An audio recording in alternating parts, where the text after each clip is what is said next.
hear from Evan Abramson. He is the principal founder of Landscape Interactions. He has helped create over 300 acres of pollinator habitat. He also has a master's of science in ecological design. He has a certification in permaculture design and as well as biodynamic gardening. And he has authored many, many publications such as Pollinate Now and Gardening or Farming for Biodiversity, along with many others. If you all get the chance to look at the Pollinate Now publication, it's amazing and beautiful. And we're going to hear about his work on Pollinate Now, which is focusing on creating a pollinator corridor in the Hudson Valley. And, you know, I want to thank also the people from the Little Garden Club of Rye and Mary Julian as well for bringing this together for us. It wouldn't really have happened without you all. And I was so excited when I saw this email on my computer and to be able to read through all of this. I don't even know if many people here know that when I first interviewed, I gave a talk on how to create green corridors in Rye. So this particularly for me was something that spoke to what I cared about most, as I think it does for a lot of the people who are here tonight. And that's, you know, why we're all so excited about this talk. Because we do have people both here in person and virtually, and I think we're going to be like raring to go with questions. We will have a Q&A at the end. And we will have somebody moderating the Zoom room as well, so that we make sure that we get everyone's questions answered in the time that we have allotted. So without ado, I'd love to hand it over to Evan and hear the awesome talk that he has set up for us. Thank you. So tonight I'm going to focus on a new project that we have. It's called Pollinate Now.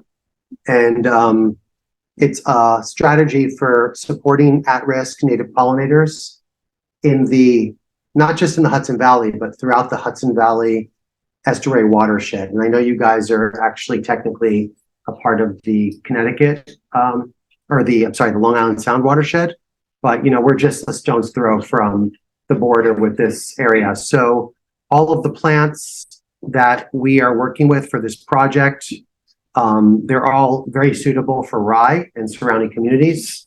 The pollinators that we're targeting, I'll show you a couple of maps. There are also species that are found in Rye, either historically and in contemporary, we're not seeing them as much, so we want to try to bring them back, or they're still here today. And so I'm going to begin, but before I talk about the project itself, I'm going to give you guys a little background information on why this work is so essential.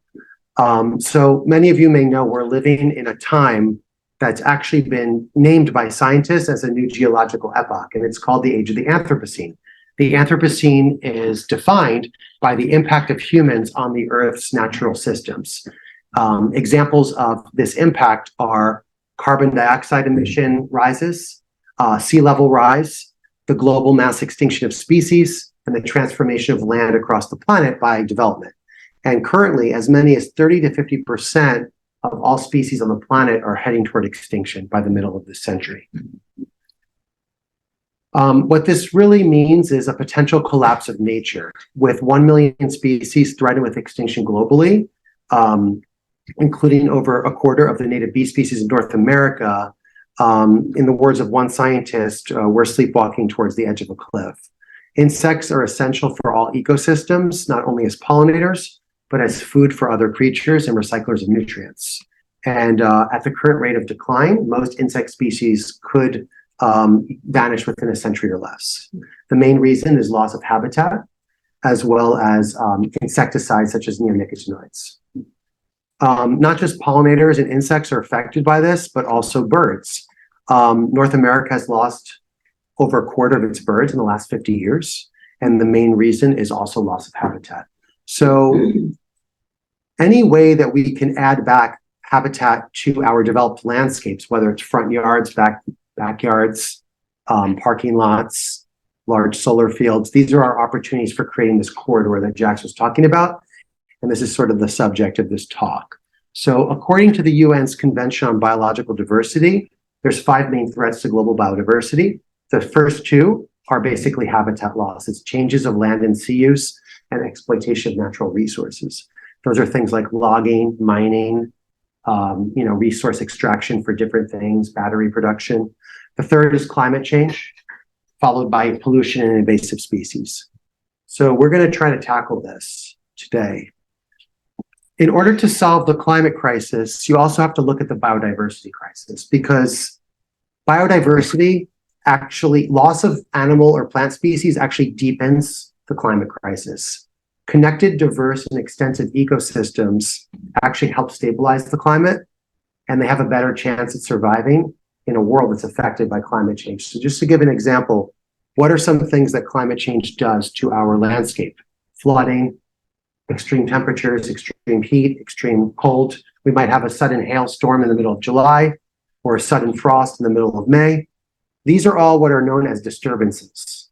Wildfire is another example. So if you have a landscape, just imagine a large field and it's all a single species of grass or fescue, that is not going to have as good of a chance of responding to one or more of those disturbances than if the landscape was filled with, let's say, 30 or 40 species of plants, because some of those plants are going to respond better to flooding. Other plants might respond better to drought.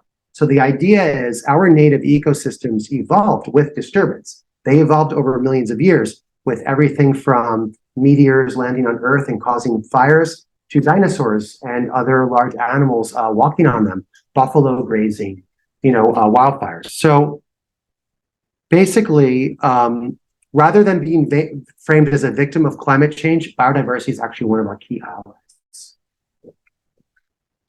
In the United States, over 10% of our emissions are actually caused by tillage from agriculture. And grasslands, which are areas like meadows or prairies, hold 20% of the global carbon stocks, as well as a third of the world's land-based carbon. And so what's interesting about this is that if we actually conserved grasslands in the US by not converting them into large farms or developing them into cities or suburban sprawl, we could prevent almost 3 times as much carbon emissions as conserving forests. This is a diagram of carbon storage in the Earth's ecosystems, and it's focusing on storage below ground, which is soil carbon. So if you look at wetlands, they hold the most carbon below ground, 643 gigatons globally. That's followed in our area. We're in the temperate zone of the Earth, the northern hemisphere, far from the equator. So our temperate grasslands actually hold over double the amount of carbon in the soil as our forests, which is not intuitive. But how is that? Well, we'll do that at the end. But soil holds almost twice as much carbon as all of the living animals and plants combined. So we really need to focus on soil carbon if we're going to sequester. Although, unfortunately, nowadays, most carbon, sequestration or carbon credits are focused on, how many trees you can get to grow. So it's really not that simple. This is a picture of Indian grass. It's a native warm season grass. You might find it in a meadow or a field anywhere in New York. It's got roots that are about 12 feet deep.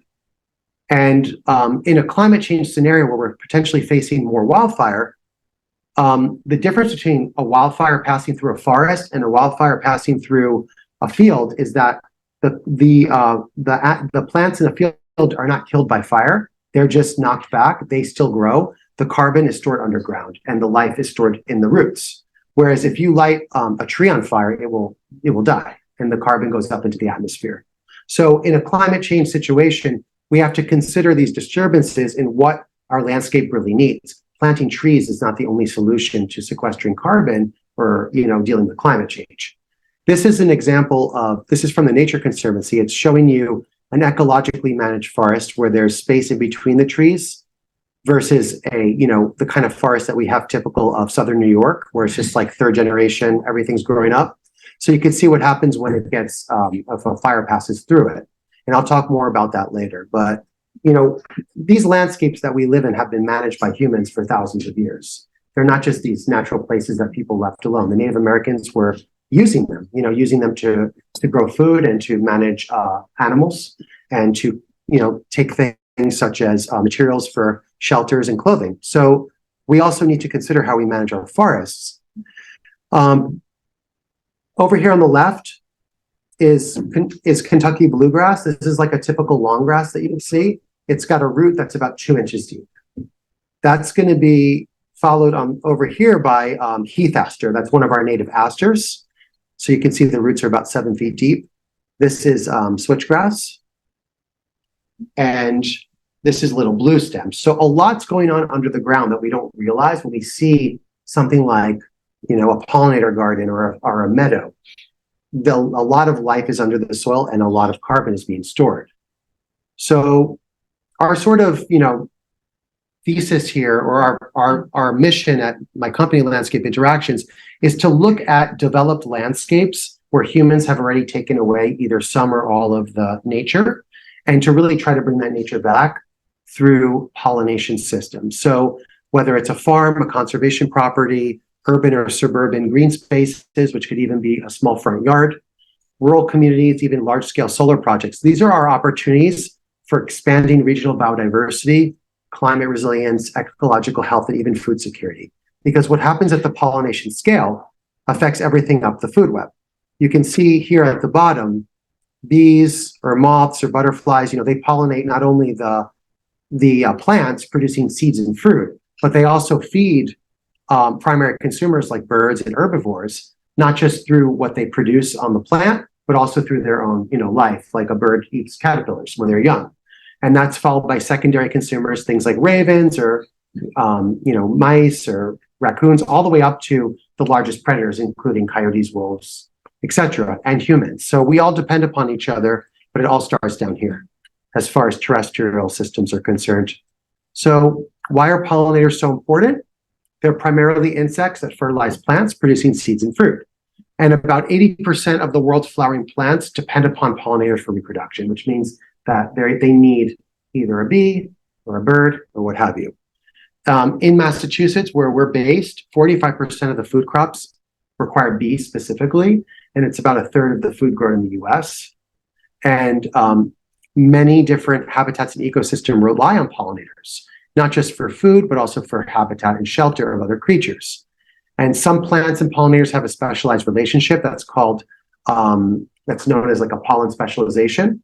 And in those cases, that bee, for example, may not exist if that genus of plants is not on the site.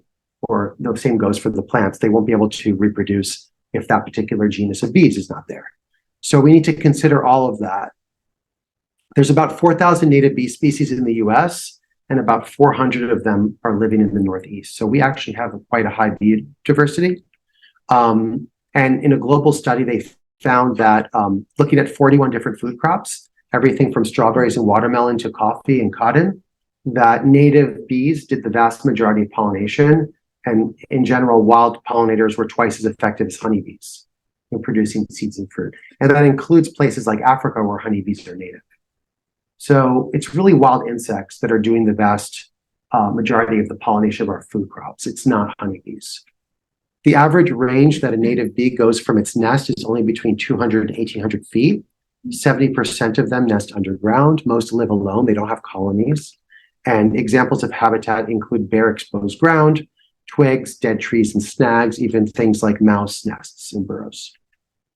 So just looking at the flights of different bees. These are 4 sites that are spread across roughly a 100-acre property. So we have a meadow, a hedgerow with another meadow, a restoration of an old farm pond, and a meadow in the bottom. These circles represent the average range that different native bees fly from their nests. So assuming that the nest would be found in the middle where the habitat is located, if it was a bumblebee, they would go as far as the yellow circles, whereas if it was a mason bee, it would be the blue, and a sweat bee, the pink. So this is a visual scaled observation of what a corridor does. You have to have lots of pieces of that thing that the pollinator needs close enough together that they can get from one to the next. Otherwise, they'll just be isolated, or they'll never even arrive on your property in the first place. So habitat connectivity is really important. And places like the Rye Nature Center that are, you know, a rare protected space in a, suburban community, this is a real opportunity. It's like a hub where you could, try to encourage landowners on neighboring properties to each put in a little piece of something so that maybe an animal that's here, like an insect, could get to the next property until it gets to the next conservation property, for example, or the next park. Not just bees are important, but there's many different significant pollinators. The ruby-throated hummingbird is a native pollinator. They spread pollen about as far as a honeybee. They nest in trees and shrubs. They usually use vines, and they prefer tubular flowers, but they're not threatened. It's not a species that's what we would call a species of concern. The Aphrodite fritillary butterfly, it's only lays its eggs on native violets. So if you want to encourage this at-risk butterfly, which is a species of conservation concern in Massachusetts, it's also at risk in New York State, according to the 2022 Empire State Native Pollinator Survey, you would need to plant native violets, which is a good thing to have in your lawn. Monarch butterfly, many people know, are in decline globally, about 81% population decline. And let me see if I can do this. They only lay their eggs on milkweed. And the southern pine sphinx moth is an example of an at-risk moth. It only lays its eggs on pines. It prefers pitch pine. It's also important because it fills in gaps in the pollination ecosystem by pollinating at night as an adult. And notably, it's at risk in New York. It's also critically imperiled in Connecticut and New Hampshire, imperiled in Maine, vulnerable in Delaware and Indiana. And a lot of states haven't even assessed these critters. So just because these are the only states listing, that just means that that's the data I can get. But unfortunately, most states haven't even assessed where these species are in terms of being safe or being at risk. New York is one of the only states in the country that has a statewide pollinator assessment, and that was first published last June. So many people have heard of honeybee decline, or colony collapse disorder is another term. Basically, between 1980 and 2005, the number of honeybee colonies in the US went down to half. The main reasons were, again, habitat loss and pesticides, as well as climate change and pathogens. But since 2005, the number of honeybee colonies in the US has actually stabilized and even increased. So the reason why I'm showing you this is just to emphasize that honeybees are not at risk. They're not like an endangered species, and we don't have to worry about them because they're growing. And they're growing because you can simply order them. They're like it's like buying a fish from a pet store. I could have one tomorrow. However, in a 2010 to 2015 period, they looked at the entire continental US and they found that wild bees were down 23% in abundance, which means total numbers of bees collected. And that's comparing it to historical numbers, pre-2000. So the areas in the US that had the lowest numbers of wild bees are the areas in the brightest yellow. So you can see here, it's obviously our big grain belt in the Midwest, the Mississippi River Delta, which is heavily filled with runoff from farms in the upper Midwest, so it's very polluted. And the Central Valley of California, another one of our food producing regions, as well as even metropolitan New York, down the East Coast, the population centers, basically. This next map here is the estimated use of one type of neonicotinoid pesticide in the US in just 2014. But when I saw these two maps, my mind was just blown away because it's almost exactly the same image from two completely different studies done by two completely different groups. So the takeaway is that the more neonicotinoids we use, the less bees, which is sort of, logical. But notable is that it's not just affecting farms, it's also affecting urban population centers. And that's because people are still using neonicotinoids to treat weeds in their garden or to treat ornamental nursery plants. You can even apply them to your pet as a flea and tick prevention. Imidacloprid is the type. I think that's Frontline, maybe. So just something to think about. Right now in New York State, there's actually an act to restrict the use of neonicotinoids very severely. It's called the Birds and the Bees Protection Act, and it's currently on Governor Hochul's desk. She has faced a lot of backlash from the sort of larger agricultural lobbying groups because they don't want to be limited in what they can apply to their crops. But I urge you all as residents to, contact your representative and encourage them to put some pressure on to pass the bill, because it would prohibit the use of about 80% of neonicotinoids in New York, and it would still allow limited amounts for farm and agricultural purposes. And the EPA has found that over 200 species of creatures, including bees, butterflies, dragonflies, are heading toward extinction because of neonicotinoids. So those are species on the endangered species list. Native bees are, important food crop pollinators. This is Bombus, which is the genus that covers all the bumblebees.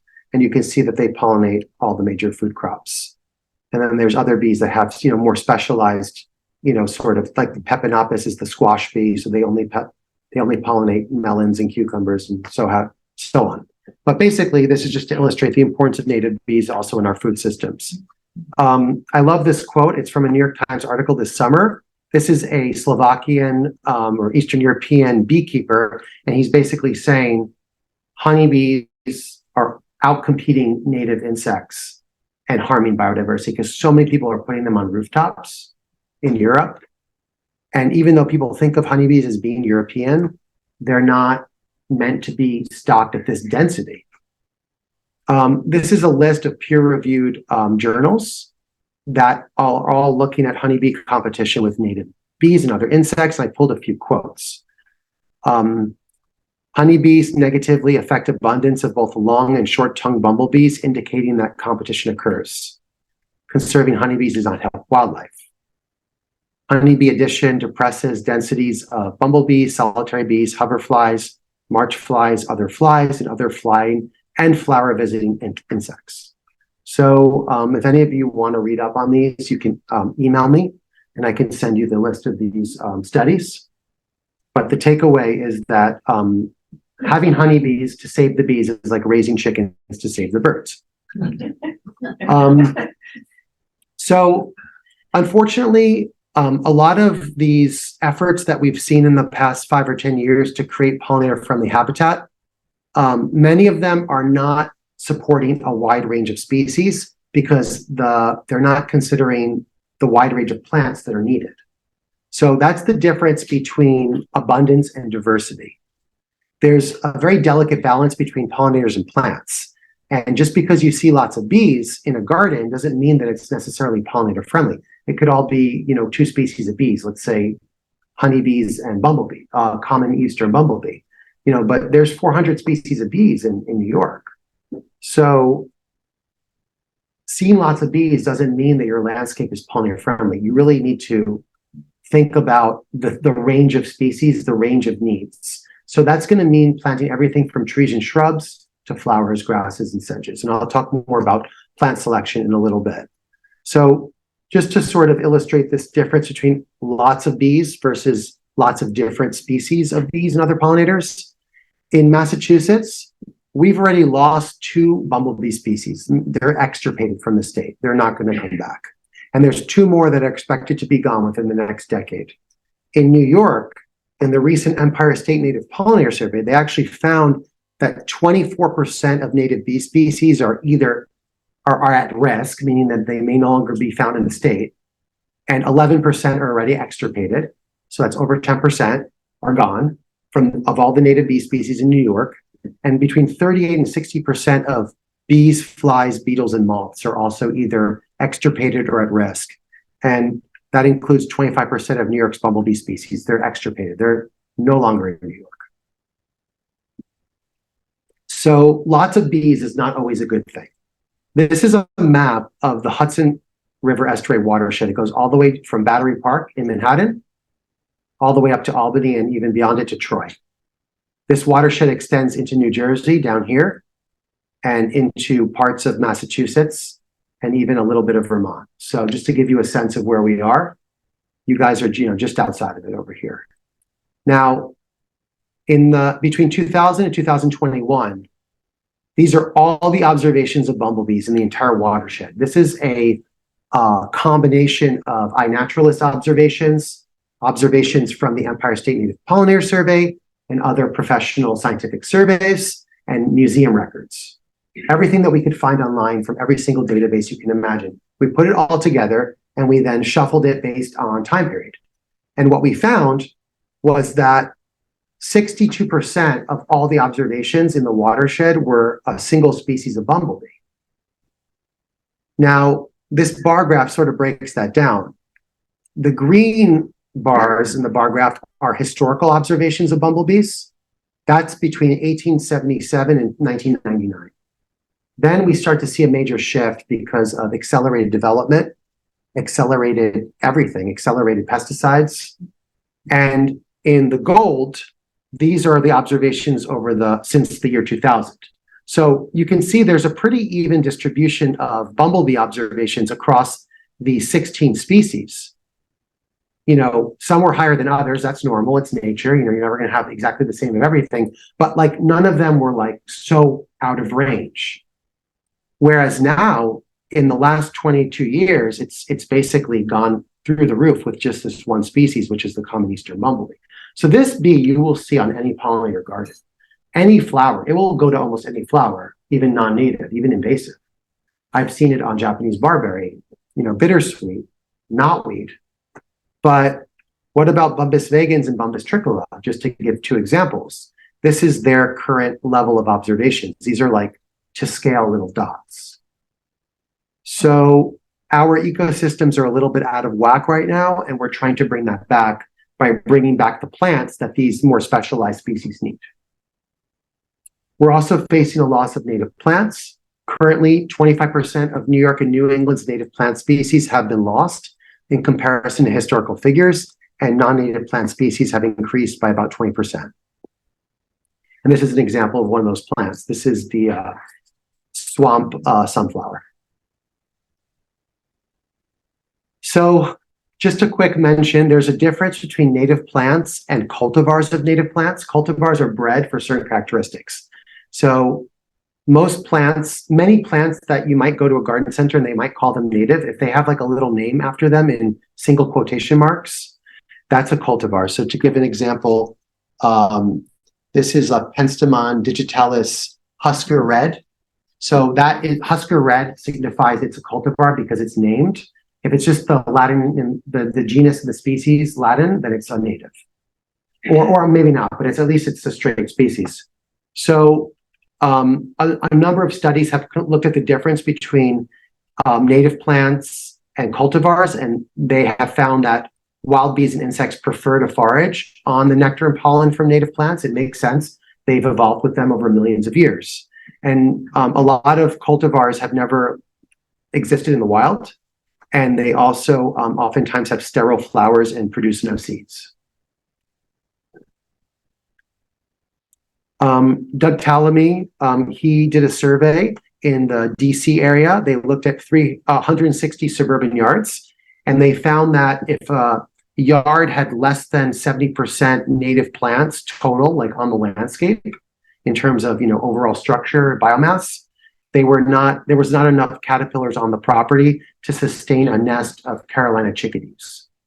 So the native plants are crucial not just for pollinators, but also for all other wildlife. What doesn't feed the birds doesn't feed any other animal. So animal and plant species diversity, I really feel like it equals ecological resiliency. The more you have, the more resilient the landscape. That's sort of the takeaway. So now we'll look at Pollinate Now. Hopefully it will get a little bit more optimistic. This is our plan, our strategy for how to address some of these concerns. It's a bioregional strategy for habitat restoration. And bioregion is, according to Thomas Berry, who was a priest, an environmentalist, an amazing thinker. He lived in Tarrytown, actually. A bioregion is a basic unit within the natural system of the earth. It's like the Earth's version of a town or like a country. And so the watersheds are natural boundaries for a bioregion, because the way that a watershed works is it's the catchment area for all the water falling from the sky, coming through the ground into the major water system, whether it's a river or in some cases it could be the Long Island Sound. So looking at the Hudson River Estuary watershed, this is our sort of framework for understanding this attempt to create this corridor, this diversity project. And so to do that, we picked 4 sub-watersheds of the greater Hudson River estuary as our first phase of the project. And we picked 4 sub-watersheds that are all within the mid-Hudson region. On each watershed, we picked a pilot project site. So for each of those sites, there's a design that I'm going to show you with a specific plant list and a specific series of interventions, like ways to create habitat. So our first pilot project site, well, we'll go here first. So the first one is in the, it's in the town of Gardner, which is very close to New Paltz, and it's on the banks of the Wallkill River. So it was a riparian site, a site located next to a body of water. Then we had an urban/residential site that was in Kingston, New York at the YWCA. The third site is a farm site, and that's at Bard College in Red Hook. And then we had a conservation site in Gallatin. There's 51 towns and cities just within these 4 watersheds, including Hudson, New York, Red Hook, New Paltz, many of those towns. So this plan really is looking at that area first, but we're already seeing people adopting these designs and plants all the way down to New York City and all the way up to the Adirondacks. This map is looking at development change within the Hudson River Estuary watershed. We talked about habitat loss being the main driver of pollinator decline. So you can see all these areas in bright pink. These are areas that changed just between 2001 and 2019. They went from undeveloped to developed. So in most cases, it was either forest or farmland that was converted to cities or, roads or suburbs of cities. So you can see these big population centers here. I mean, Poughkeepsie, that's a big area right there. And of course, the entire area where we are, most of it's considered developed. It's pretty much all in gray.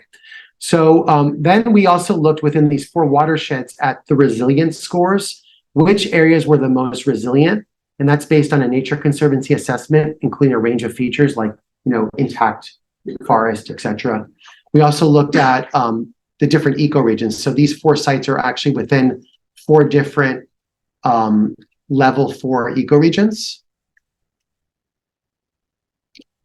And we took into consideration observations of the at-risk species, which species are declining within these 4 watersheds.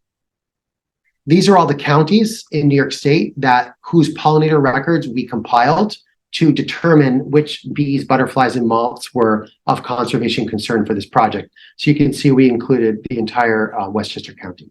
So the way that we did this was we included any county that has even a fraction of its land within the watershed or a neighboring county. That was to create a buffer so that we could, make sure not to leave any species out. As you would imagine, these species don't stop at the town line or at the watershed line. So, it makes sense to include buffering counties. We had to limit it to New York State because there wasn't data available in New Jersey, Massachusetts, or Vermont. That's because New York is the first state to produce a statewide assessment of pollinators. And then these were all of our observations of bumblebees, as I showed you before. So just a little bit of the data that went into this. As I mentioned, we have these 4 toolkit sites: riparian, urban residential, farmland, and conservation. And this is a conceptual rendering of what the farmland site will look like after the meadow is fully grown in from one of the vantage points looking west of the Catskills. So this is the list of at-risk species that are supported. All of the designs and plants I'm going to be talking about now, they support these species. They're either pollen plants, nectar plants, or host plants. And you can see it's got 95 species, which is a lot. There's over half of them are bees. There's a lot of bees, and a lot of them are at risk. And there's quite a number of butterflies and moths. And we specifically only included moths that pollinate. Some moths don't pollinate, they just feed birds and other things, but they were not included for this because we're focusing on pollinators. So there's a great plant list in this project. I'll give you guys the link to download it at the end. And in the plant list, you can look up for each plant, its height, its width, what month it blooms in, what kind of soil it needs, how much light it needs, as well as whether it's a pollen, nectar, or host plant, or a bumblebee, solitary bee, butterfly, or moth supporting plant. So I find this, people get excited about this who want to garden. We also found that these 18 plant, by the way, everything that I'm showing you is from Pollinate Now, and you can download it on our website, so don't worry if you can't read it. But we also sort of like limited the number of plants to the ones that supported the most of the at-risk species. And what we found was the number one genus that supported the most at-risk species was rubus, native butterfly, blackberries and raspberries. Second was native willow, native prunus, which includes plums, goldenrod, meadowsweet, dogbane, blueberry and cranberry, milkweeds, roses, these are all native, asters, New Jersey tea, native thistles, native bush honeysuckle, serviceberry, sumac, maple, lupin, and zizia. So just a couple of examples. That means that they have more of these 95 species going to them than the other plants on the list. For each of these 4 sites, we surveyed them the entire 2022 growing season to determine which pollinators were on the site before we changed them through any planting or design. And what that is basically is a baseline assessment of what was there first. Then we're going to compare that to what is there after all the sites are installed and established. Our first site in Gardner, New York is on the Wallkill River. The Wallkill River is a major river. It's a direct tributary of the Hudson, and it actually flows south to north. It flows from New Jersey into New York State. The site is an old farmhouse from the 1800s, surrounded by about 40 acres of hayfields. And there's about a single line of trees along the river. So they're experiencing a lot of flooding. Like basically every 5 years, portions of the property, including the buildings, are getting flooded. And so what we created, the main part of the design, was a 300-foot long, 100-foot wide riparian buffer that could be scaled and repeated across the riverbank as much as needed over time. And this could be used for any riparian site. This is a map of the property. All of the area in blue is within the 100-year floodplain. The 100-year floodplain since 2011 has flooded 2 or 3 times. So it's definitely more like a 10-year floodplain. The riverbank has significant erosion, and that's sort of our focus for this. So this is our scalable riparian buffer design. The idea is that any landowner that lives on a river, a stream, or has a pond could use this to increase the habitat, increase the wildlife diversity, and also prevent flooding. This is the river. These are the rocks. This is our first sort of line of defense. This is the riverbank plantings. It includes a lot of live stakes, things like native pussy willow, native shining willow, high bush blueberry, buttonbush, native swamp rose, red maple, river birch, swamp white oak, Atlantic white cedar. It's really hard to read this, but that's sort of the main grouping. Dogwood. Then these white circles represent the existing tree line. And then to the left of them, we have shade tolerant plantings. So plantings that can go on the north side of the trees, like right under them.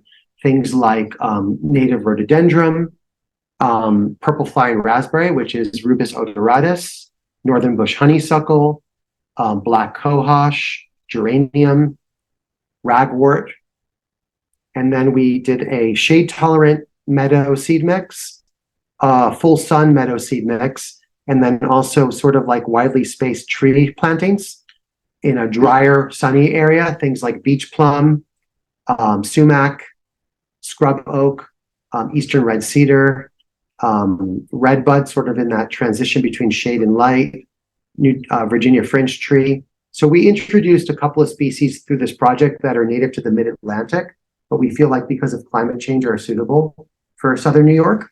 And then we have things like low bush blueberry and Monarda didyma and bee nesting strips.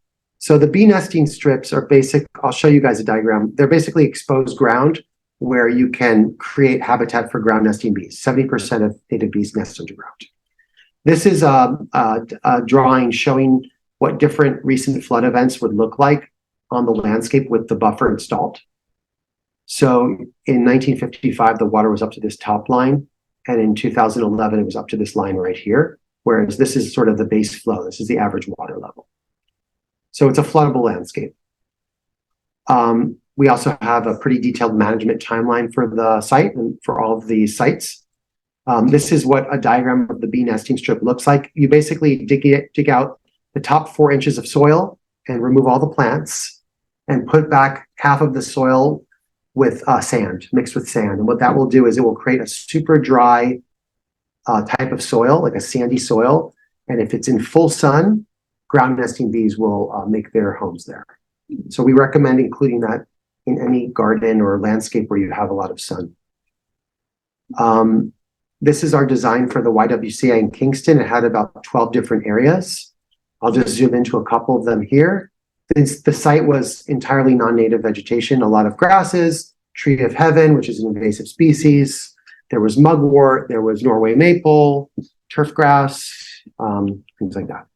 So for the parking lot, we created a replacement for those invasive trees, and then like a seed mix for an understory that would be like sort of like a mini meadow. And all of the plants are salt tolerant. So, you know, as you can imagine, this is a parking lot. They're going to probably clear it in the winter, put some salt down so people don't slip and fall. So some examples of plants that are salt tolerant that were included here are eastern red cedar, pitch pine, white birch, sumac, meadow willow, scrub oak, prairie willow, beech plum. And as far as the understory plants, a lot of native flowers and grasses are actually salt tolerant. Little blue stem salt tolerant, switchgrass is salt tolerant. All the milkweeds are salt tolerant. Monarda, most goldenrods and asters, lupin. So there's a lot of choices there. We also created like a shade garden on the side of the building. Some of the plants that are tolerant of either full or partial shade include Eutrochium fistulosum, which is a type of joe pye weed, Eutrochium purpureum, which is another joe pye, purple joe pye, mountain laurel, geranium, swamp azalea, northern bush honeysuckle, jewelweed, redbud, mountain maple, and let's see what else. Fringed yellow loosestrife. So this can all be downloaded. This is a rendering of what the northern side of the building would look like with a redbud tree installed and a shade-tolerant understory. We also created a design for a movable planter, something that you might see outside a restaurant when they have outdoor seating. And for each design, there's a black and white version that labels all the plants with the amounts needed. This is the seed mix for that parking lot understory area I was talking about. Also, Penstemon digitalis is another one of those salt-tolerant plants. We also created a bee and butterfly lawn design. This is like a lawn replacement that's still low growing, like less than 12 inches, and can be occasionally mowed. That includes things like Pennsylvania sedge and common self-heal and violets. For the farmland site at Bard College, it consisted of an upland meadow, a wet meadow, sort of like a wet shrub wetland strip, hedgerows, and a hilltop design. And this is a rendering of what the hilltop design area looked like with a mowed path connecting all the areas. This is just a zoom into the hilltop design. It's a very windy area. It's very shallow soils. So we included things like low bush blueberry and dwarf chestnut oak, scrub oak, and pitch pine and ragwort. Those are those bee nesting strips I mentioned earlier. This is the hedgerow. This is meant to be alongside a mowed path, but you know, you could put this anywhere. This could be a screen to block your house from the neighbors. It includes hackberry, serviceberry, eastern redbud, French tree, eastern red cedar, native plum, native willow, upland willows, native roses like Carolina and Virginia rose, native blackberry, things along those lines. And this is what the hedgerow would look like, when it's fully grown in terms of the scale of a adult and a child walking next to it, with the meadow to the side. Our last site was a conservation site. It was about 100 acres of field and 100 acres of forest. There were a mix of forested wetlands and upland forest, as well as an old farm pond. And so the design, because it's such a large site, it consisted of a phasing schedule over a 2 or 3 year period. And the first phase of the project was a series of meadows here in yellow, connected by a mowed path that would have like a strip of meadow alongside it, and a series of hedgerows. Some of you may be familiar with jumping worms. They're an invasive worm that is quickly invading our properties, and many nurseries have them in their soil that they sell the plants with. So these homeowners were very concerned about that. And so they tasked us with the mission to create the designs, anything that was not a seed mix, that it would be bare root, meaning that you could order the plants without soil. And so this was our design for a hedgerow using only bare root plants. This was based on a pretty wide assessment of 50 nurseries in the Northeast and even into the Mid-Atlantic and Midwest, that what they sold. And so what we found was there was actually quite a bit of varieties available as bare root. Some species that you can get as bare root, if you want to, prevent jumping worms, are redbud, meadow willow, serviceberry, American plum, northern bush honeysuckle, Joe pieweed, big blue stem, and switchgrass, geraniums, low bush blueberry, and shrubby St. John's wort, as well as yellow wild indigo and Carolina rose. So that's pretty cool. This again is the bee nesting strip. We include this on all our designs wherever it's full sun, just sprinkle them across the landscape to encourage nesting bees. And this is a rendering of what the pond would look like with the habitat fully installed. The pond consisted of 3 zones of vegetation. Deep pond, which was up to 12 inches of vegetation, of water depth. I mean, obviously it gets deeper in the middle. We are not planting there, but on the sort of outer edge, 6 to 12 inches, you have pickerel weed and wild rice, which is an annual native rice that is a host plant for an at-risk moth. Then you have the shallow pond that's from 0 to 6 inches. That includes things like native cranberries. And then the pond edge, those are where you have your willows, your dogwoods, your high bush blueberries and swamp milkweeds, and then the path leading towards the pond. And this was the plant list for that part of the site. The plan also includes best management practices, just sort of basic recommendations, but things that people may not consider, such as not being very arduous in your fall or spring cleanup, and being careful to buy your plants and seeds from nurseries that label them as neonicotinoid free. We also have pretty detailed guidelines on how to establish and create a meadow, and protecting plantings from deer. There's electric fencing options out now that are not that expensive. It's called a 3D deer fence, where you have 2 lines of electric fencing spaced 3 feet apart. So looking at those 4 toolkit sites, or those pilot project sites, we then analyzed the 4 watersheds and looked at where we could replicate each of those sites based on other landscapes that were similar. So over here on the left, these are all properties that are within 200 feet of a river, stream, lake, or pond or wetland, and they don't have an adequate riparian buffer, meaning that there's less than 100 feet of vegetation along the banks of some or all of those waterways. So that would be an opportunity for replication of the riparian toolkit. These are all urban and suburban sites, so obviously that's good for the urban residential toolkit. These are all currently farmed, and these are all larger open spaces that would be suitable for the conservation toolkit. And some of them, are represented by more than one. Then we selected the sites that were the highest priority. So out of those 4 choices, which ones were closest to waterways? We thought that was important for creating the corridor, using existing riparian areas, as well as recent observations of one of the at-risk bee butterflies or moths, which are those dots that you see. And so you can see the potential for a tool, for a corridor, by prioritizing sites, for example, that are closest to where one of the at-risk species has been observed in the past 20 years. We could potentially, draw lines across the landscape looking at ways to connect. And this is the Bard College site, the farmland site, the big meadow, looking at the Catskills. And they were installing it back in September. They did all the planting with staff and students at Bard College. I'm just going to mention real quick a couple of other projects we've done because it's relevant. So this is a project we did in Abramson, Massachusetts. It was at a public park. Abramson is on the border with New York State, close to Great Barrington.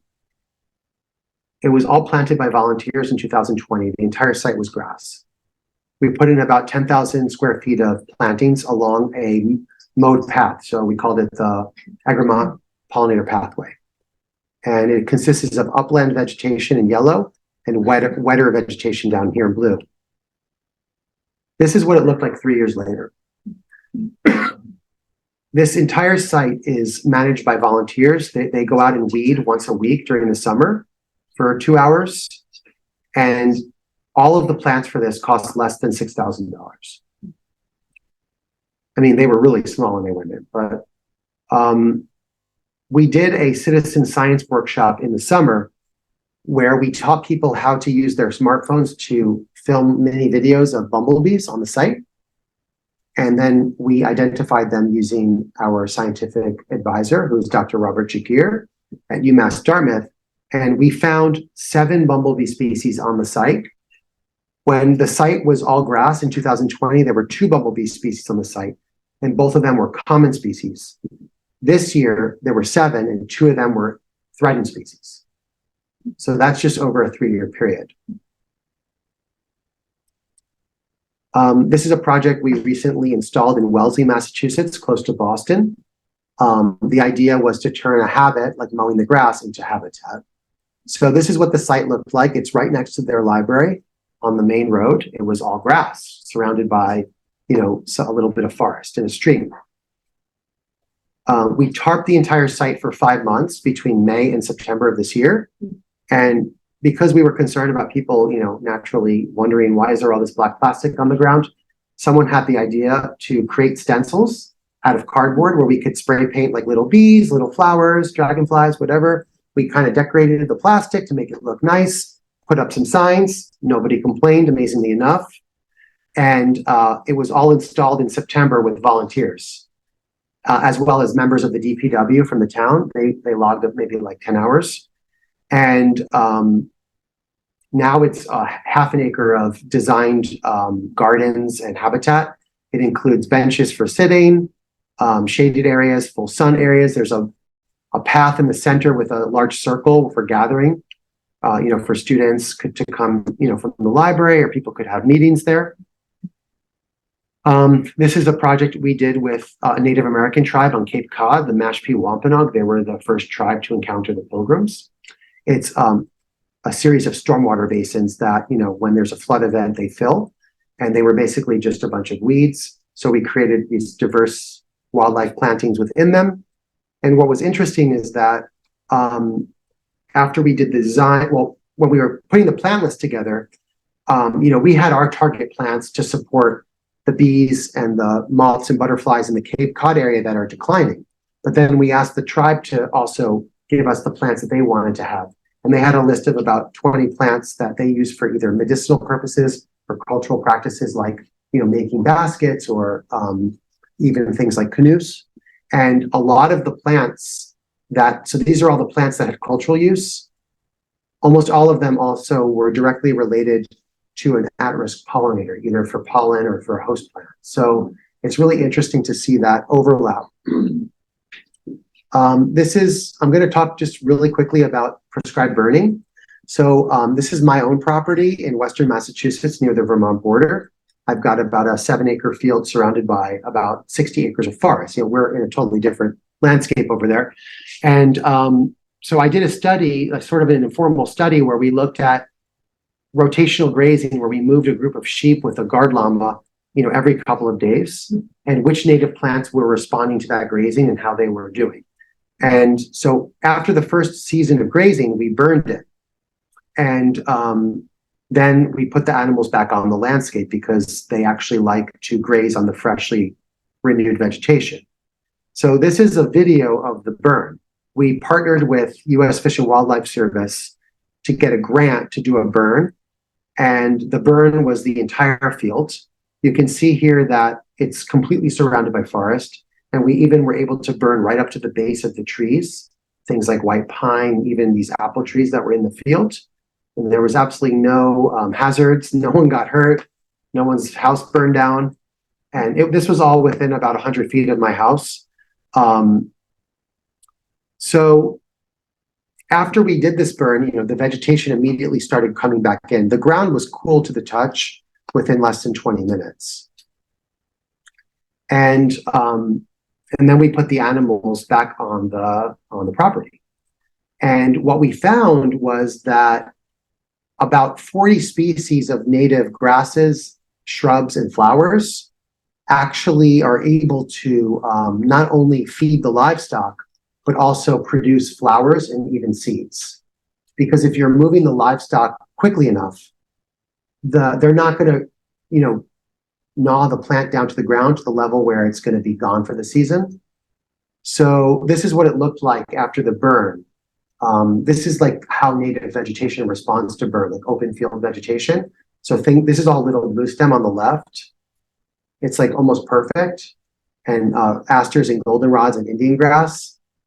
And interestingly enough, the livestock were able to find everything they needed to eat. I didn't give them any hay for those 2 seasons, except during the winter. So I stopped them on the hay in May, and I brought them back on hay in October. And this is a list of all of the native vegetation that not only was it able to be observed during the grazing over the course of the season, but it actually produced a flower and seeds. You burned the field and this came up naturally? This was in the field, and this was able to grow while they grazed it, because we moved them every 2 days, further down the field, and then we repeated the same areas every 6 weeks. So in a 6-week period, the plants were able to grow enough that the second time the animals came to them, either they only nibbled them a little bit or they left them alone. And the animals were extremely heavy at the end of the season. I think the sheep were averaging about 150 to 180 pounds. So I fed them completely on, non-cultivated vegetation, basically an old field. Then we seeded the field. I created a couple of different seed mixes, and my kids and I seeded them in the winter, which is a great time to do seeding because you can see where you're putting the seeds, keep track of where you are. And then during the first growing season, the seed mixes were starting to come up. So these pictures here are showing you areas where you can see some of the plants from the seed mixes. So there's lupin, there's some self-heal, there's partridge pea, which is a native annual. But, it was like everything was super small. Well, this was the 1 year after that. This is what it looked like this year. So you have to be really patient when you're creating a meadow from seed. It's going to take at least 2, if not 3 years to even see things, but it does come. So just a little bit about landscape interactions. Obviously, we do landscape design. We also do sort of like plans for properties, like how to manage them to support pollinators and wildlife over time. Sometimes that doesn't even include planting anything. It might just include changing the way you're mowing it or changing the way you're managing it. We also do citizen science trainings, and we love to collaborate with communities, doing everything from design charrettes to regional planning. We measure the success of our projects by comparing the before and after differences. So like I showed you with Abramson, which bumblebees were there before we planted and which bumblebees were there after the plants were established. That is how we measure whether the project is successful. We're not just measuring it based on how pretty it is, although I think that's important too. So science informs the design process, it informs the plant selection, and it measures the results. And right here at the bottom, you can go to this link if you want to download Pollinate Now for free. There's a PDF version. You just have to enter your name and your address and your email, and it will send you the link. And you can also buy a printed version for $50, which is 200 pages fully illustrated. That's just the cost of the printing. I don't make money off of that, but some people like to have a printed copy. So I guess we could, have a little discussion now. And thank you all for coming by.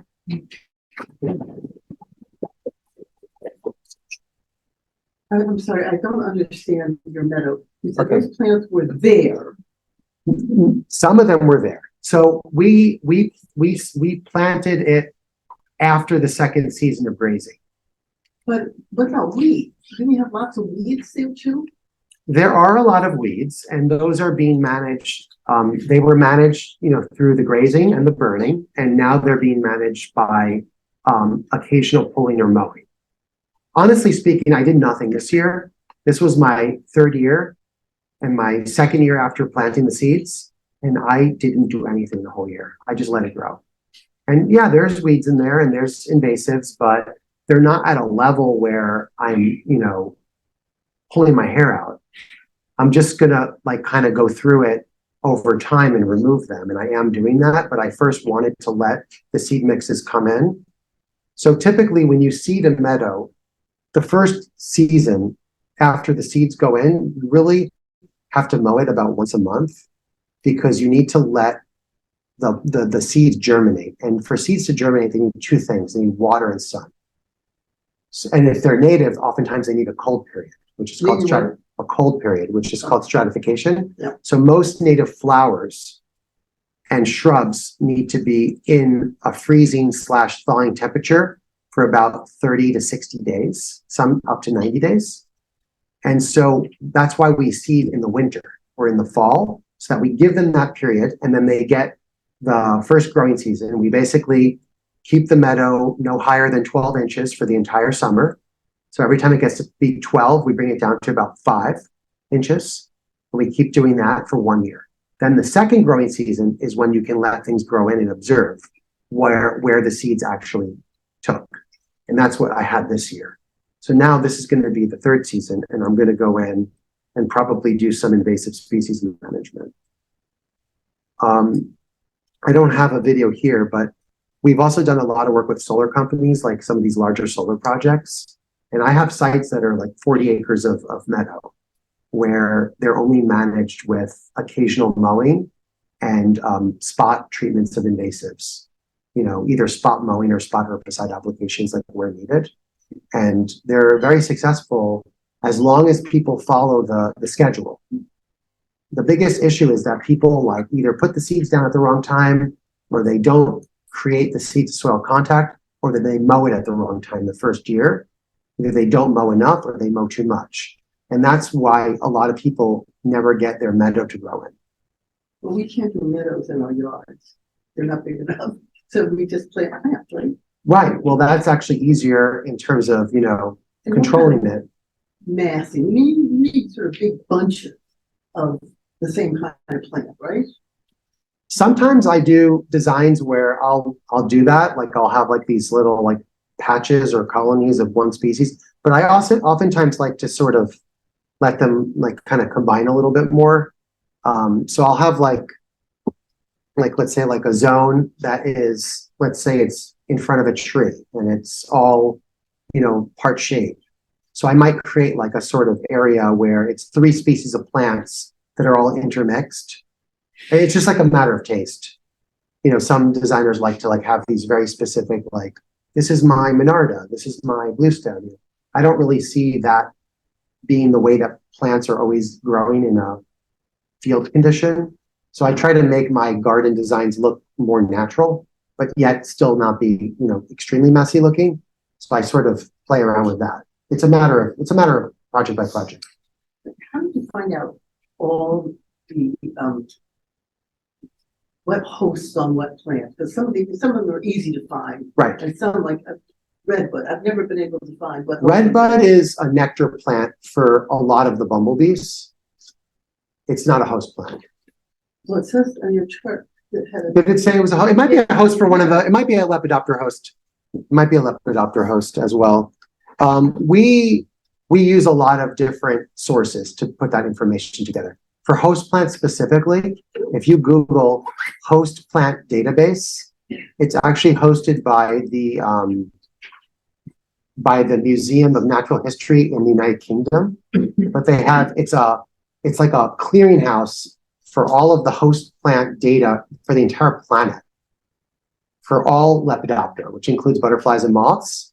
And you can search based on plant name or based on pollinate or moth or butterfly name, and it will give you the results. So if you put in redbud, Cercis canadensis, you'll see what hosts on it. And I apologize that I did it. I mean, that project was like, I did that like a few months ago and I've already forgotten everything. But, yeah. And, so I actually have two questions. So when it comes to native grasses, isn't there this misconception about when people want to bring more taller, like native grasses, they think it might attract more ticks? Well, is it actually in reality? Is it actually the other way around? How the non-native plants will actually attract more ticks?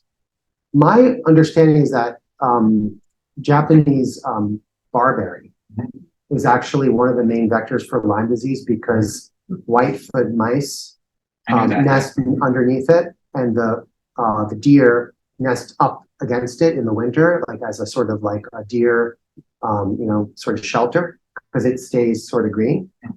So barberry is a great way. There was a study done in the University of Connecticut. They measured acres of forest that had barberry, naturally occurring versus ones that didn't, and they found that I think it was either 40 or 80 times as many ticks per acre in the barberry infested forests.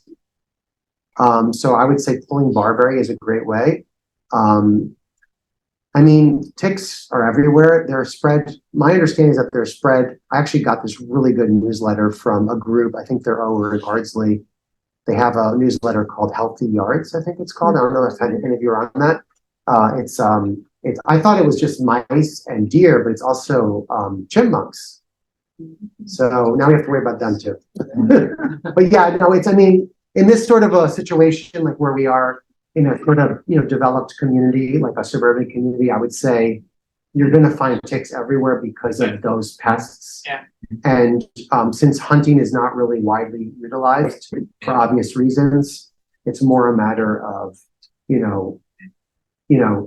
having maybe predators present in the landscape, things that eat those creatures. To some extent, and also protecting opossum, which are not to really eat ticks that ruin themselves. And also, the other thing is, I never knew that some of our livestock will actually eat the native grasses. I used to think usually that they would usually feed on like non-native grasses such as foxtails, which are European, which the colonists brought here as livestock feed, like for cattle, but they'll actually eat the native grasses. Yeah, I mean, they love European grasses, obviously, but there's 4 native grasses that livestock like, and it's Indian grass, Indian grass, big blue stem, switchgrass, and gamma grass.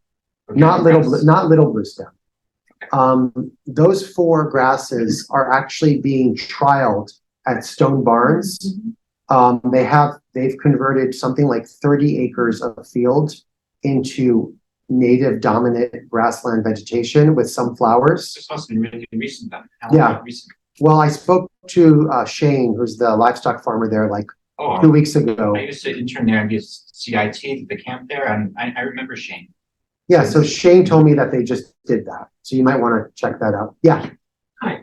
Actually, it's very exciting, this concept of trying to connect all these different spaces together. I'm looking at this Hudson River Valley estuary watershed.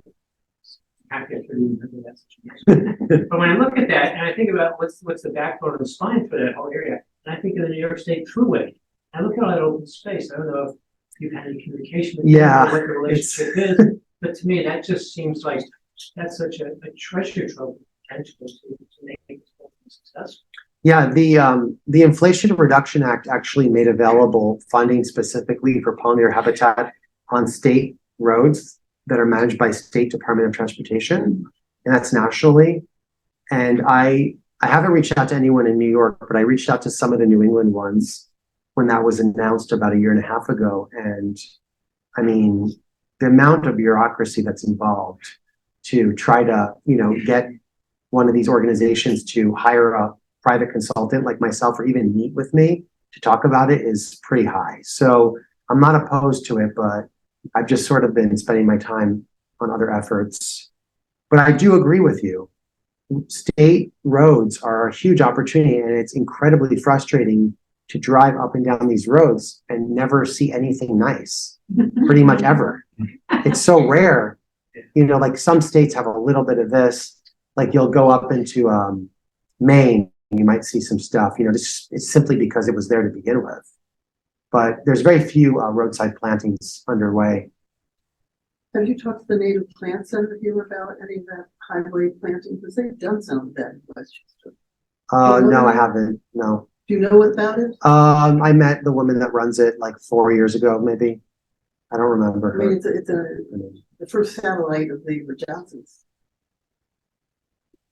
Yeah, I mean, I'm up They for, planted, they have, I don't know, always happy to talk to all of people. the Taconic, I think. Okay. Do you know what they were planting over there? Or? Yeah, I don't know, and this was pretty long ago, probably 10 years ago in the beginning, but you really should talk to them, because they talk to all the people in the, government, the county government. Okay, I will do that. Yes. So I have a question that I know is on the tip of everyone's mind right now. The deer Mhm. and the electric fence. Yeah. Can we talk a little bit Yeah, I about mean, what's happening? sure. Like, what happens? Did you test that out? Like what? I haven't tested it, but I know people that have used it. They said that it works pretty okay. It's basically a 3-strand fence, like the kind you would use for livestock, like cows. There's 2 of them, so one is 3 feet in front of the other, and the idea is that visually the deer see them, and then they don't want to jump the first one because the second one's like right behind it.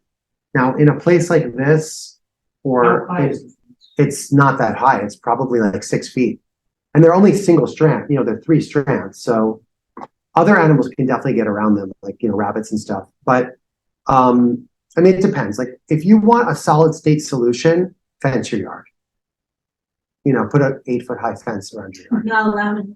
Oh, you're not allowed to. I Okay. don't think so, right? Then I mean, You have to get permission and a variance that you'll never get. there's fencing, there's caging of individual plants until they reach a large enough size that they can take a beating.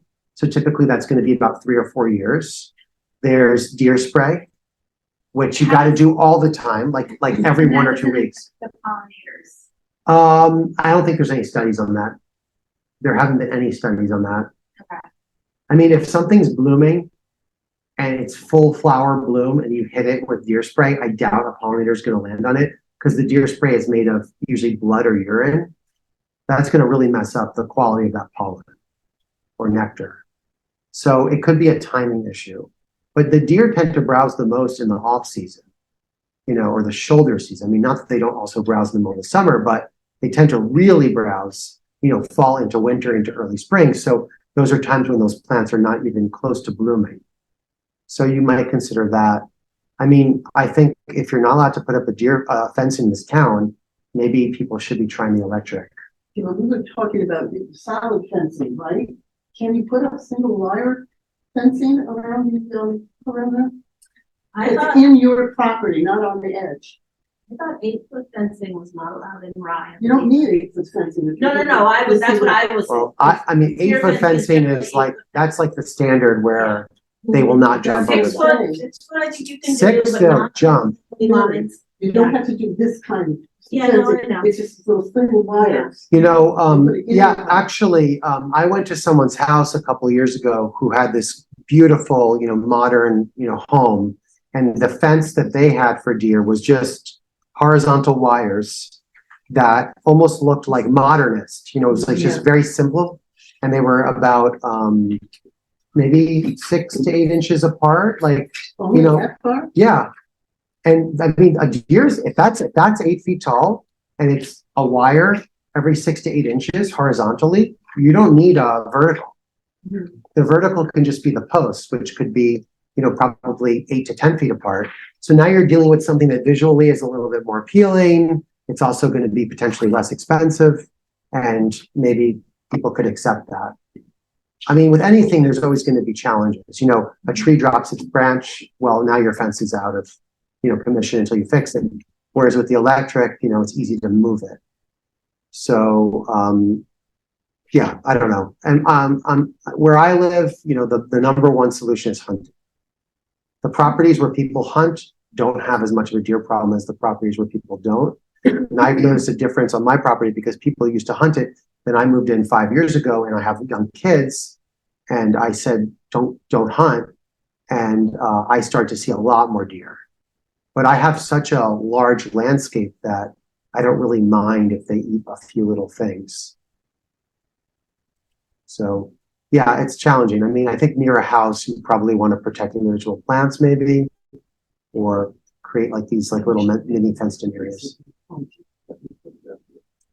Were there any Zoom questions that we should be considering, or? Not the last time we checked. Okay. Great. Well, does anyone else? No, you're not allowed. So, this is an amazing plan, but how do you get your neighbors to do this? How do you convince people that they need to take these steps, that they should find these plants? I mean, not everyone is gonna, you know, bring down Evan Street and. Yeah, well, in the back of the plan, there's a list of nurseries Oh, right. that are all, you know, within not too far. Either they're not too far or they do mail order. It was just that last page, the one right after that on the left. Okay. Yeah. So, I mean, the thing is, like, you know, it's like anything. Like, I can't like, you know, solve everyone's problems for them, but you know, you've got these designs. You know, I'm probably one of the only landscape architects letting people download my designs for free and use them for free. I mean, like, who does that? You've got the plan, you've got the plant list with all the species and all their conditions. You've got the nursery list. And then beyond that, you know, I can do a site consultation if people want me to come look at their property and talk to them about ideas. It's not super expensive, and I can do designs for people. And then it's sort of like, that's where you know, that's where the sort of where I leave it, you know.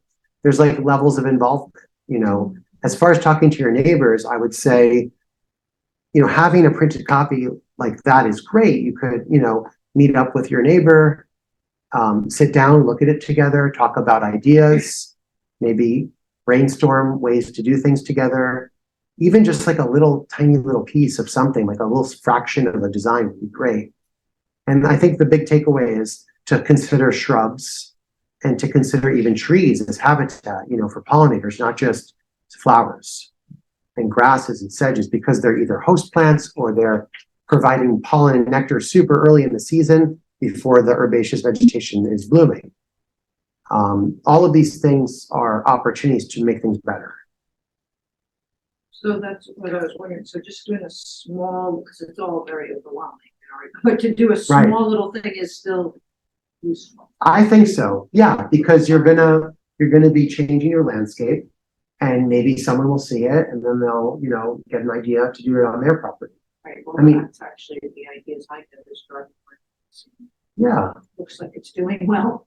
I think that, you know, even if you, like, for those of you that feel comfortable, you know, knocking on people's doors or emailing them, if you use Nextdoor or one of those websites, you could even just like try to like address your own street. You know, like, let me go talk to like the 10 people on my road and see if I can get 3 of them to put in a small pollinator garden. And we could all like order the plants together and maybe help each other weed or help each other strip the grass off. You know, with small yards, it's really easy. You can just get a sod cutter, rent it, and just cut the sod right out, or you can probably even do it by hand. It's where you get to the larger properties, you have to start thinking about like, you know, tarping, or even beyond that, using a tractor to like mechanically remove the vegetation. On small yards, that can all be done, by a group of people. I like renting sod cutters. I think that's an effective way to get rid of grass. Yeah. Actually, following up on what Mary's saying about how we energize neighbors. In this area where there's so much development, the biggest landowner really is the city. So the question is, I don't know if you have any comments, how do we motivate the city to embrace? Now, are you referring to like parks or? Or DPW, do you have any programs that you like are consulted to? Yeah, like in Wellesley, I work directly with the DPW on like that entire park install, and they hired me. So we have worked with dozens of cities and towns. In fact, that's actually more common. We do more of that than residential. So if you have a contact at the town, we could do a Zoom call. You could talk to them. We could do a Zoom call if they want to meet. I probably wouldn't meet with them in person until they actually showed an interest. But if they showed an interest, we could meet, look at some sites together, and maybe come up with a proposal. I've done that in a number of communities, and the communities where you have a good collaboration between the town or the city and the residents are the ones that are the best. Like if the garden club could like come and help plant, and maybe the DPW is like doing the heavy lifting with like the larger items, like the trees or the rocks, then you get like a nice flow. We just need even the conversation of hearing this. So really good point. Well, I'm just thinking like land or there's other areas. Like right. There's a wide variety of applications you couldn't get. Let's stick with the concept. Yeah, the concept. Yeah. Or even like, stormwater, like if you have a lot of flooding, like if the town is installing like stormwater basins or rain gardens or floodable playgrounds or floodable streets, you're going to need to use plants. And actually, most of these projects now, they get more funding from the state or the federal governments if they use what they call nature-based solutions, which is basically like using trees and shrubs and plants to address flooding along with, maybe it's like a depression or it's a gravel wetland or whatever. And we've designed that. I didn't show it because I didn't think that you guys were interested in that, but we've done that with a number of cities. We've done like these like huge like vulnerability projects where it's like flooding and all this crazy stuff. And we use all native plants. And wetlands are actually really good. Wetland vegetation is actually really good for pollinators, like things like pussy willow, for example. Like I cannot tell you the number of different species that use that plant. Most people can't put pussy willow in their garden because it's not wet enough.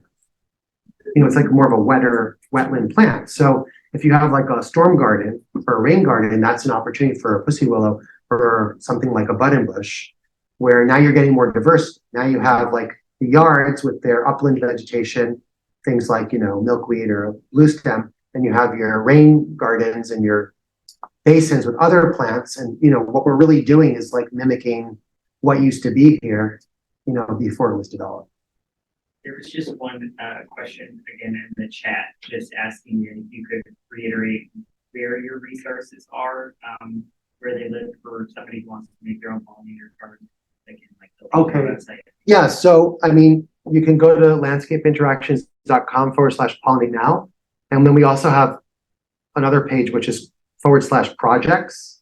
And that has other projects from other areas like Massachusetts and Connecticut.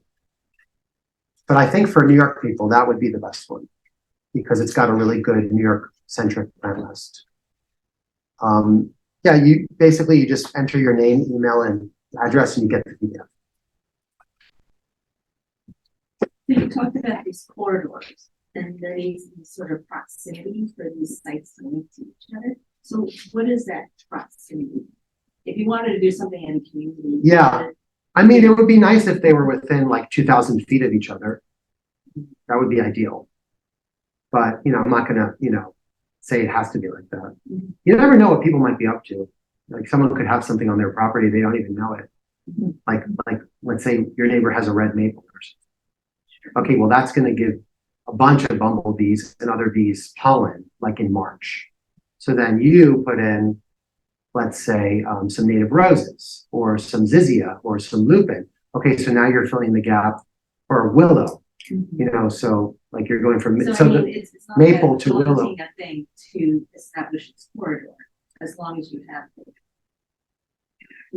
I guess, interactive species where Right, you yeah. can form this linkage. Yeah, like, I mean, I would rather see that than every single person putting in like the same 4 flowers. Mm. Even if it was like every house on the street. So it's almost like each street needs to assess what the street has. I mean, that would be ideal. Yeah. That would be ideal. And that's usually what I do. Like if I come to a property and they're like asking for like a design or some ideas, you know, obviously I'm going to look at what they have. And, you know, you're going to take that into consideration because why are you going to plant like 10 of something if they already have 10 of them? But also it could just be like, you know, visual. Like some people need screens, like they need to block their neighbors. So you might be focusing on these taller trees and shrubs and it might just end there. That's interesting, because I kind of feel like in landscaping, you want it to be the, look like it's all from the same mother, right? Like there's this continuity in terms of the visual aesthetic. Mhm. So that's interesting. Like I live on this road, it's called Dogwood Lane, and we're all planting dogwoods because we want this continuum. Like, but now you're almost. I mean, that's not diversity if everyone has the same thing. I mean, it could be like, it's like a little pocket of, you know, that. I mean, yeah, so what distinguishes our work, I think, from other designers is that we will typically make a design for a property that will have like anywhere from 50 to 150 species in a single landscape design. I mean, now let's assume that this property is like, let's say at least a 1/4 acre. I don't know if I could fit that many species onto like a 20 acre. Right. But the idea is that, you know, first we assess what are the needs of the pollinators, then we try to work backwards from that to the design. Yeah. And visuals are always a part of it. But for me, visuals is like a given. Like I'm not gonna, you know, spend time making something that's gonna look awful. But beyond that, I want it to also be functional. And for it to be functional, it has to support all of the different systems. And so it has to provide flowers from the very beginning of the growing season to the end, which is going to basically mean trees to shrubs to herbaceous, you know, down. And then, and it has to have nesting opportunities. So that's going to be host plants, grasses, and sedges. So you have to cover like all those bases if you want your, let's say, your project to be supporting all of this. And obviously you're not gonna be able to do everything on one site, but you do what you can, you know, and then people work together and maybe your neighbor has a wet spot and they can do like the wetland stuff and you're doing like the sunny front yard.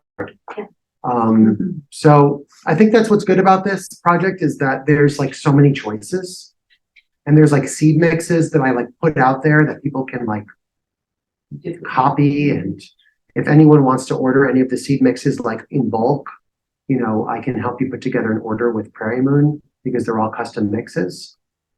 Prairie Moon usually emails me when someone tries to order one of my mixes anyway. They're like, is it okay if I sell it to them? Because they know that I, you know, because I'll send them like, they'll just copy it. And, but like, if it's like for such a small area, I would just do plugs. You know, it's like not even like why do seeds? You're just setting yourself back like two years. And, you know, there's a lot of invasive species. So plugs will have a higher chance of surviving. I think the most important thing is site prep. You know, like really getting rid of what's there that you don't want first. And I can't overemphasize that, like taking the time to do that. It can even sometimes take more than 1 year. So, but yeah, I'd love to talk. I love the DPW and the parks idea. I think you guys are really onto something and it sounds like a lot of you guys are connected. So please just email me. Everyone has my contact. So Thank you so much. Yeah. Thank you.